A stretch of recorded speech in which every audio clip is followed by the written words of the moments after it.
बिस्मिल्लाहिर्रहमानिर्रहीम। अस्सलाम वालेकुम डियर स्टूडेंट्स। MS एक्सेस की प्रोजेक्ट में हमने जो काम शुरू किया था, जिसमें हमने टेबल, उसके बाद फॉर्म, क्यूरीज़ और फिर लास्ट लेक्चर में हमने रिपोर्ट स्टार्ट किया था और उसमें से कुछ 2 रिपोर्ट्स हमने बनाए थे।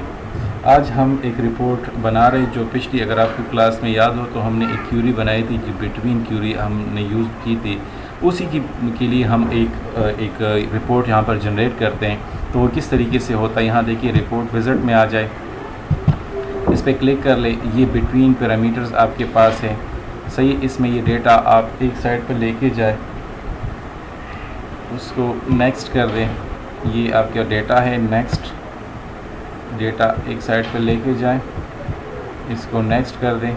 आपकी मर्ज़ी, यहाँ पर कोई असेंडिंग आर्डर देना चाहते हैं आप, फॉर एग्जांपल इशू डेट को एक असेंडिंग आर्डर दे दें। मैंने इशू डेट को असेंडिंग आर्डर दे दिया। मैं कहता हूँ कि ये जो मेरे पास अगर आते हैं तो ये एक आर्डर में आ जाए, सही। अब मैं नेक्स्ट करता हूँ, उसके बाद वही प्रोसीजर है। आपको जो भी फॉर्मेट चाहिए, देखिए आपको नज़र आ रहा है ये ब्लॉक में इस तरीके से होता है, आउटलाइंस में इस तरीके होता है। चलो मैं इस स्टेप में की तरफ आता हूँ, मैं इसको नेक्स्ट कर लेता हूँ।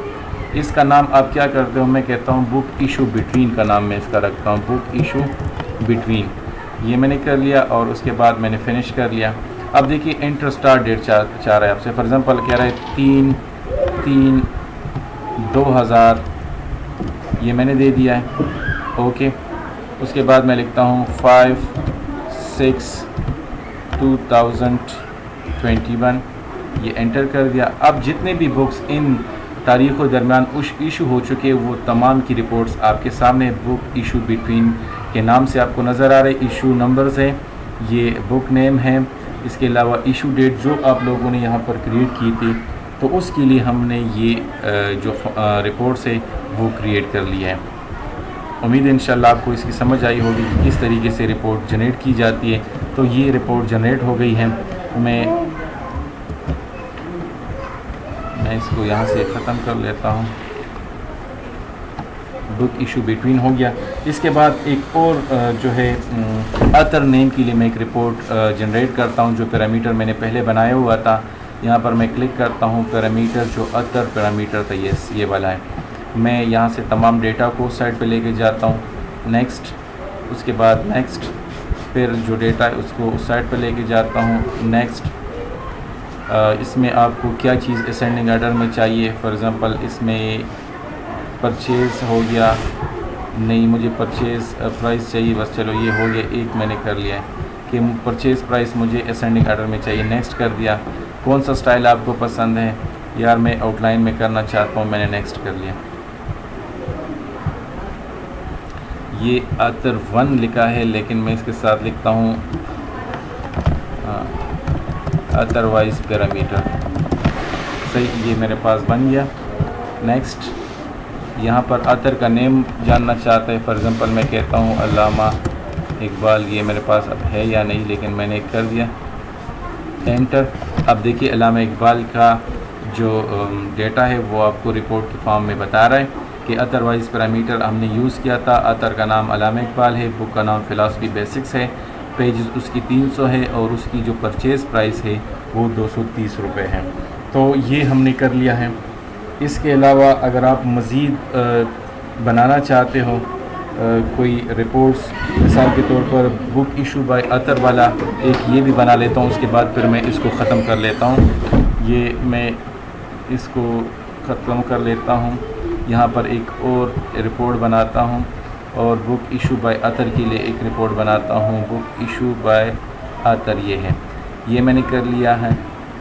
सब डेटा इस साइड पे लेके आता हूँ, ये नेक्स्ट, मैं नेक्स्ट कर लेता हूँ इसको, डेटा सब का सब इस साइड पे आ जाए। इसके बाद नेक्स्ट कर लेता हूँ, सही। असेंडिंग नहीं चाहिए मुझे स्ट्रिप में ही चाहिए, नेक्स्ट। और बुक इशू के नाम से ही रिपोर्ट बना दो और फिनिश कर दो। ये आपके सामने एक रिपोर्ट बन गई। अब ये जो चीज़ें हमने बनाई ली है, अब मैं ये कोशिश करता हूँ, ये देखिए आपको मैं यहाँ पर दिखा देता हूँ।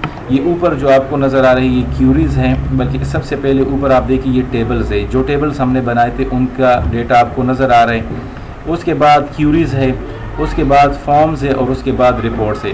लेकिन आप लोगों ने देखा होगा जब भी आप कोई सॉफ्टवेयर देखते हो तो वहाँ पर आपको जब आप इसको ओपन कर लेते हो तो सामने आपको उसकी फॉर्म्स और रिपोर्ट नज़र आती है, आपको ये टेबल और ये चीज़ें नज़र नहीं आती। वो किस तरीके से बनानी है वो प्रोसीजर अभी मैं आपको बताता हूँ। उसके लिए हम कुछ फॉर्म्स बनाएंगे, वो किस तरीके से बनाएंगे वो यहाँ आप लोग देख लें। सबसे पहले मैं फॉर्म्स के लिए अलग फॉर्म बनाता हूँ और रिपोर्ट के लिए अलग बनाता हूँ, फिर एक और मज़ीद फॉर्म बनाता हूँ। तो किस तरीके से बनाएंगे, यहाँ पर आप क्रिएट में आ जाए और क्रिएट में आपको नेविगेशन नज़र आ रहे हैं। इस नेविगेशन में आपके पास बहुत से चॉइसेस है, हॉरिजॉन्टल टैब्स है, वर्टिकल टैब्स है, वर्टिकल टैब्स राइट है, हॉरिजॉन्टल टैब 2 लेवल है। आप इस पे क्लिक कर दें। यहाँ पर क्लिक करने के बाद आप फॉर एग्जांपल फॉर्म्स बनाना चाहते हो तो कौन कौन से फॉर्म है, जो फॉर्म के नाम आपने लिखे जिस तरीके से लिखे हैं उसी तरीके से आपने, फॉर एग्जांपल आप यहाँ देखिए मेरे पास नाम है, यहाँ पर मैं क्लिक करता हूँ और मेरे पास एक फॉर्म का नाम है आतर फॉर्म नाम से।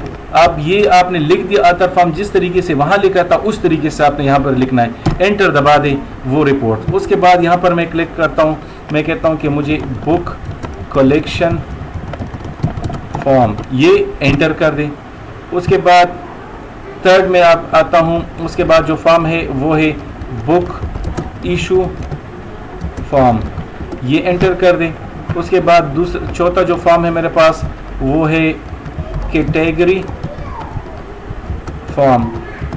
अगर नाम गलत लिख दिया तो फिर आपको डेटा नज़र नहीं आएगा। उसके बाद है मेंबर फॉर्म, MEMBERFORM, इसमें स्पेस नहीं था इस वजह से मैंने भी नहीं डाला। उसके बाद है स्टाफ फॉर्म और एंटर कर दे। ये देखो तमाम के तमाम फॉर्म आपको नज़र आ रहे हैं। अब अगर आप ये नेविगेशन फॉर्म लिखा हुआ है ना तो आप यहाँ पर क्लिक कर दें, इसकी डिज़ाइन व्यू में आ जाए और ये जो नेविगेशन फॉर्म है इसका नाम यहाँ से हटा दें। आप यहाँ पर लिख दें कि लाइब्रेरी फॉर्म मेन्यू, मैंने ये लिख दिया। जो कुछ भी आप लिखना चाहते हैं लिख सकते हैं, ये लिख दिया मैंने। मैं दोबारा व्यू में आता हूँ और यहाँ से फॉर्म व्यू में जाता हूँ। सही है। अब देखो ऑथर फॉर्म है आपको नज़र आ रहा है। मैं बुक पे क्लिक करता हूँ, बुक फॉर्म नज़र आ रहे हैं। इशू पे क्लिक करता हूँ, इशू फॉर्म नज़र आ रहे हैं। कैटेगरी पे क्लिक करता हूँ, कैटेगरी फॉर्म नज़र आ रहे हैं। मेंबर पे क्लिक करता हूँ, ये फॉर्म नज़र आ रहा है। स्टाफ पे करता हूँ, स्टाफ फॉर्म मुझे नज़र आ रहे हैं। अब मैंने इस जो फॉर्म मैंने बनाई लाइब्रेरी फॉर्म मेन्यू, इसको यहाँ पर अब इसके लिए फॉर्म मैंने बना लिए। जिस तरीके से अदर फॉर्म है बुक कलेक्शन, इस तरीके से ये भी एक फॉर्म है। तो यहाँ से मैं अब इसका जो फॉर्म है इसका नाम सेव करता हूँ। मैं कंट्रोल इस करता हूँ यहाँ पर और इसका मैं लिखता हूँ सिर्फ फॉर्म नाम लिखता हूँ, फॉर्म। सही है, ये ओके कर दिया मैंने। अब उसके बाद मैं रिपोर्ट के लिए अलग एक फॉर्म बनाता हूँ।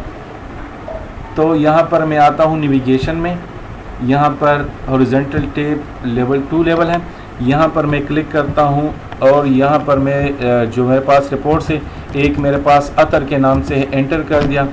दूसरा मेरे पास जो रिपोर्ट है वो है अतर और वॉइस, कोई स्पेस नहीं है, साथ पैरामीटर लिखा हुआ है, पैरामीटर। अब एंटर करता हूँ, ये मुझसे वो डेटा मांग रहा है, मैं ख़त्म करता हूँ।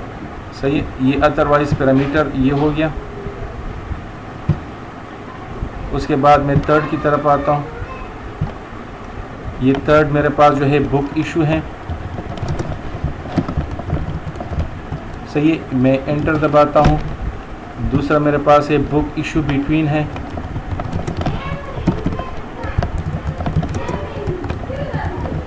बुक इशू बिटवीन, ये एंटर दबा दिया। मैं कैंसिल करता हूँ इसको। उसके बाद और कितने रिपोर्ट्स हैं मैं यहाँ देखता हूँ। उसके बाद एक और है कैटेगरी के नाम से, CATEGORY कैटेगरी, और एंटर। ये रिपोर्ट्स मेरे पास बन गए। सही है। अब मैं इसमें जाता हूँ डिज़ाइन में और यहाँ पर डिज़ाइन व्यू में इस नेविगेशन फॉर्म का नाम चेंज करके मैं लिखता हूँ रिपोर्ट मेन्यू, बल्कि library report menu, library report menu. सही है, ये मैंने कर लिया है। अब मैं यहाँ पर आता हूँ, इसको फॉर्म व्यू में देखता हूँ, मैं क्लिक करता हूँ। अब देखो अदर का रिपोर्ट नज़र आ रहे हैं। अदरवाइज ये सॉरी यहाँ पैरामीटर लगा, ये दोबारा मुझसे पैरामीटर पर मांगेगा। ये बुक इशू है, इस पे अगर बुक इशू बिटवीन वाला पे करते हो तो आपसे पैरामीटर मांगता है कि स्टार्ट और एंड डेट दे दो, जिस तरह हमने पहले किया था, और ये कैटेगरी की रिपोर्ट आपको नज़र आ रही है। सही है। अब मैं रिपोर्ट की जो फॉर्म है इसको भी सेव करता हूँ और इसका नाम मैं लिखता हूँ रिपोर्ट। सही है, ये कर लिया मैंने। अब मैंने एक और फॉर्म बनाना है जो कि मेन फॉर्म होगा, जिसमें सिर्फ मुझे फॉर्म का बटन नज़र आएगा और रिपोर्ट का। अगर फॉर्म पे दबाऊं तो तमाम फॉर्म की तरफ चला जाए, रिपोर्ट की तरफ दबाऊं तो रिपोर्ट की तरफ चला जाए। वो किस तरीके से करेंगे, वो भी उस तरीका से, बिल्कुल यही वाला तरीका है। आपने क्या करना है, आपने क्रिएट में जाना है, क्रिएट में जाके नेविगेशन में जाना है और यहाँ पर हॉरिजॉन्टल टैब 2 ये आपने ऐड करना है। सही है। अब उसके बाद यहाँ पर आपने क्या करना है, आपने एक बनाना है बटन फॉर्म के लिए। फॉर्म जिस तरीके से आपने लिखा FORM वो लिख दिया मैंने। अब यहाँ पर दूसरा आपने लगाना है रिपोर्ट, REPORT रिपोर्ट, और एंटर। ये देखिए ये आपने बना लिया है। अब मैं इसको कंट्रोल S करता हूँ, सेव करता हूँ और इसका नाम मैं लिखता हूँ MIN मेन फॉर्म मैंने रख दिया है और मैंने कर दिया इसको ओके। सही है। अब ये कंट्रोल S कर दिया। अब मैं इस जो मेरा सॉफ्टवेयर है इसको मैं बंद करता हूँ। अब मैं इसको दोबारा ओपन करता हूँ, LMS की तरफ मैं जाता हूँ। अब देखिए एक चीज़ इसमें ख़राबी ये नज़र आ रही है मुझे कि मैं जब इसको ओपन करता हूँ वही पुराना तरीका होता है। मुझे चाहिए कि यार सामने मुझे ये मेन फॉर्म नज़र आए। सही है। पहले मैं थोड़ा सा इस मेन फॉर्म की वो बना लेता हूँ। ऑलरेडी मेरे ख्याल में मेन फॉर्म सही बना होगा, लेकिन फिर भी ये मेन फॉर्म है, इस पर मैं क्लिक करता हूँ। अच्छा ये नेविगेशन लिखा हुआ है, इसको मैं यहाँ से डिज़ाइन व्यू में जाता हूँ और नेविगेशन फॉर्म की बजाय यहाँ पर मैं लिखता हूँ लाइब्रेरी इंटरफेस लिखता हूँ। चलो सही, ये मैंने लिख दिया है। कंट्रोल S कर दिया, मैंने सेव कर दिया है। अब मैंने क्या करना है, अब देखिए मैं इसको ख़त्म कर लेता हूँ, LMS में जाता हूँ, मुझे नज़र खाली इस चीज़ पे पड़ती है। अब इसको मैं इस तरह करना चाहता हूँ कि जब मैं ओपन करूँ डायरेक्ट मुझे ये मेन फॉर्म नज़र आए। वो क्या तरीक़ाकार होगा, आपने फ़ाइल में जाना है, फ़ाइल में जाने के बाद आपके पास है ऑप्शंस, आपने ऑप्शन पे जाना है। सही है। उसके बाद ये जो करंट डेटाबेस नज़र आ रहा है ना, आपने इस पर क्लिक करना है। सही है। करंट डेटाबेस पे क्लिक करने के बाद इसमें एक चीज़ है जिसको कहा जाता है डिस्प्ले फॉर्म। आपने डिस्प्ले फॉर्म पे क्लिक करना है और कौन से फॉर्म को आप सबसे पहले लेके आना चाहते हैं। आप कहते हैं यार मेन फॉर्म जो है मैं इसको लेके आना चाहता हूँ, और उसके बाद आप ओके कर लें। सही है। You must close import database sheet. अच्छा मैं इसको बंद कर देता हूँ। अब LMS में आता हूँ मैं। अब देखिए आपके सामने वो चीज़ें नज़र नहीं आ रही आपको। देखिए मेन फॉर्म लाइब्रेरी, अगर फॉर्म पे क्लिक करते हो तो आपको तमाम फॉर्म नज़र आ रहे, author form, book issue, category form, membership, staff form, और अगर रिपोर्ट पे क्लिक करते हो तो रिपोर्ट फॉर्म आपको नज़र आ रही है। चलो एक और काम करते हैं, इसको एक पासवर्ड भी देते हैं। तो यहाँ पर आपके इनक्रिप्ट विद द पासवर्ड, आप इस पर क्लिक कर दें। You may open for exclusive use to set remove database password, database specifically close database and then reopen it by clicking the command.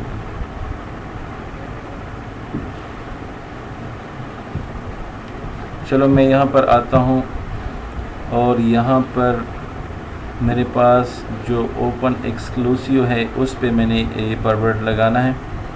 तो ये ओपन हो गया।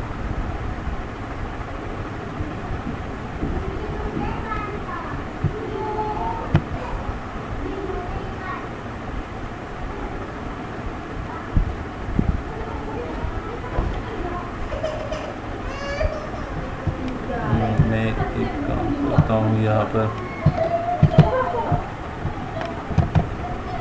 अच्छा तो यहाँ पर मैं फ़ाइल की तरफ आता हूँ। सबसे पहले मैंने इसको एक्सक्लूसिव ओपन करना है क्योंकि ऑलरेडी इस पे पहले हम काम कर चुके। तो ओपन करता हूँ मैं। मेरा जो सॉफ्टवेयर है ये डेस्कटॉप पे पड़ा हुआ है और यहाँ पर ये LMS के नाम से है, और यहाँ पर जो ओपन है यहाँ पर आकर आपने ओपन एक्सक्लूसिव करना है। ओपन एक्सक्लूसिव के बाद आप यहाँ पर इसके पासवर्ड जो है उसको सेट कर सकते हो। मैं इनक्रिप्ट विद पासवर्ड करता हूँ। यहाँ पर पासवर्ड मांग रहे हैं, फॉर एग्जांपल मैं लिखता हूँ LMS 123 और इस वेबसाइट में इसको करता हूँ LMS 123, वेरीफाई कर दिया, ओके कर दिया मैंने। encrypt with a block cipher is incompatible with row level locking. row level locking will be ignored. सही, मैंने ख़त्म कर दिया इसको। अब मैं LMS की तरफ आता हूँ। LMS को जब मैं ओपन करता हूँ तो मुझसे ये पासवर्ड मांग रहा है, LMS 123 मैंने कर दिया, ओके। अब आपके सामने ये नज़र आए, आपका जो प्रोजेक्ट था ये कंप्लीट नज़र आ रही है। ये लाइब्रेरी इंटरफेस है, आप जो भी नाम आपके सॉफ्टवेयर का है आप इस यहाँ पर इसको नाम दे सकते हो। ये आपके पास जो फॉर्म है मेन फॉर्म, उसमें फॉर्म है और फॉर्म में आते हुए आपको जो मल्टीपल फॉर्म आपने बनाए वो फॉर्म नज़र आ रहे हैं। उसके अलावा यहाँ पर रिपोर्ट हैं, आप उस पर क्लिक करो, जितने भी रिपोर्ट्स आपके होंगे वो तमाम के तमाम रिपोर्ट्स आपको यहाँ नज़र आएंगे। सो उम्मीद है इंशाल्लाह आपको समझ आई होगी। हमने प्रोजेक्ट स्टार्ट से लिया था, टेबल बनाए थे, टेबल में डेटा को इंसर्ट किया था, उसकी बेस पर हमने फिर फॉर्म्स बनाए, उसके बाद हमने क्यूरीज़ बनाई। क्यूरीज़ भी दो किस्म की, सिंपल क्यूरीज़ और पैरामीटर क्यूरी भी बना ली।